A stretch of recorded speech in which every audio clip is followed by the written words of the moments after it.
Kamusta mga kaparokya? Ako po si Merv at pag-uusapan na naman natin ang patungkol sa It Showtime at It Bulaga Legit The Barkads host na si Maine Mendoza. Ngayon po ay araw ng Biyernes, July 26 at maulang araw sa inyo mga kaparokya. Mag-ingat po tayo. At bago natin talakayin ang topic natin ay humihiling ako sa inyo na pakisubscribe ang aking YouTube channel. Pakiclick ang bell icon para una kayong manotify sa mga bagong video na ilalabas ko. At pakidamay nyo na din na i-follow ang aking Facebook page na Mega TV at ang aking TikTok account na Kaparokya TV. Maraming salamat! So mga kaparokya, grabe ang Gerald Anderson itong kasagsagan ng Bagyong Karina kung saan bumida talaga ang hunk actor hindi sa pelikula kundi sa hamon ng panahon.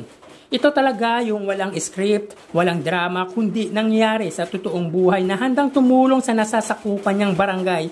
Kaya talagang kahanga-hanga ang kabayanihang ginawa ni Gerald Anderson. Dahil hindi biro ang ginawa niyang pagsuong sa baha kahit alam niyang delikado at pwede niyang ikapahamak. Pero para sa kanya, hindi alintana ang panganib basta makatulong lang sa kanyang nasasakupang barangay. Tunay at kahanga-hanga dahil bihira ka lang makakita ng ganyang kilalang tao na makikipagsapalaran sa lakas ng buhos ng ulan at lalim ng baha. Yang mga photo na yan ay patunay na walang katumbas na salapi ang pagtulong, which is, kung tutusin, hindi niya naman din kailangan gawin pero para sa hunk actor, ginawa niyang dapat ang hindi dapat. Kumbaga, hindi ka mababayaran ng salapi pero mababayaran ka ng blessing ng poong may kapal. Iba din talaga ang training ni Gerald sa Coast Guard kaya maning-mani lang sa kanya ang sa tingin ko'y mahirap gawin ng iba. At mahalata mong nasa dugo niya yung batang galing sa hirap.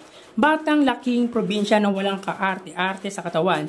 Kaya kudos at saludo ako sa iyo, Gerald Anderson. At syempre, sa lahat ng celebrity na handang tumulong tulad ni Ronnie Liang na handang sumaklolo sa mga nangangailangan niyang mga kababayan. Mapunta naman tayo sa ibang topic. Ayon sa Lion Here TV ay lalo pang tumaas ang viewers ng It Showtime. Ayon sa caption nito, It Showtime marks second highest rating since the pandemic and ABS-CBN shutdown.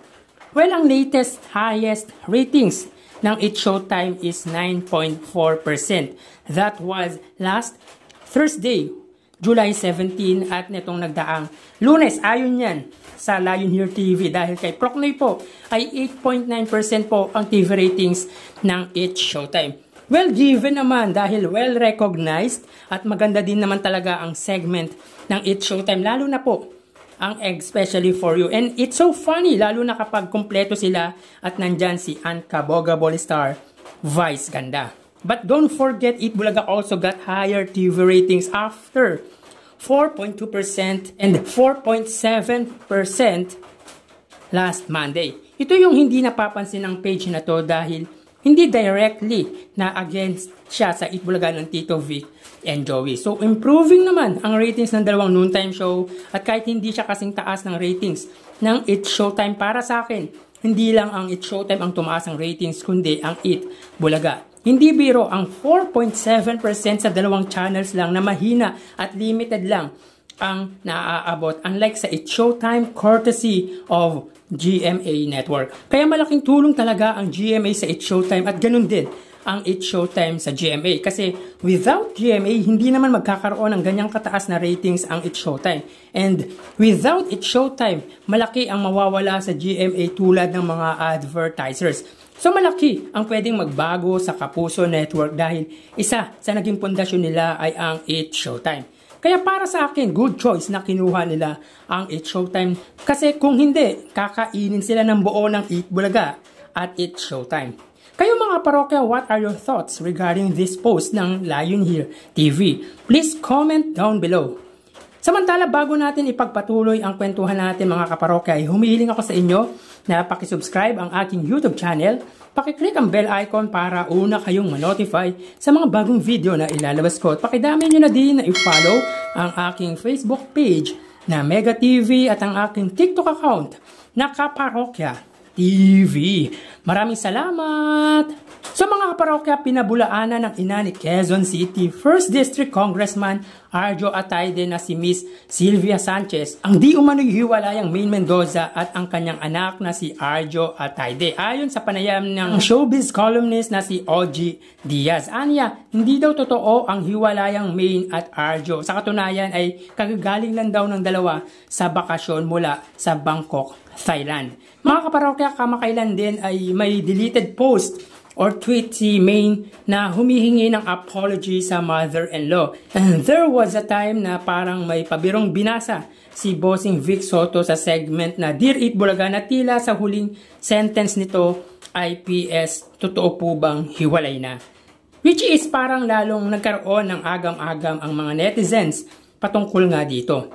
Well, disclaimer lang po mga kaparokya, wala pong binanggit na pangalan si Bossing Vic Soto. And it is just a rumor. Pwedeng totoo at pwedeng hindi. At tanging makakaalam lang noon ay yung madalas makasama ng dalawa or ni Arjo at Maine Mendoza. At very vocal at honest naman si Miss Sylvia Sanchez sa sinabi niyang hindi hiwalay. Dahil kung hiwalay na yan, siguro naman magiging totoo din ang mag-asawa sa publiko. Ang deleted tweet di umano ni Maine ay yung paghingi ng paumanhin niya sa nanay ng asawa dahil samot-saring pangbabash ang natatanggap nito mula sa fans ni Maine Mendoza, which is hindi naman ma-please ni Maine na tigilan ang mga di magandang salita against sa kanyang mother-in-law.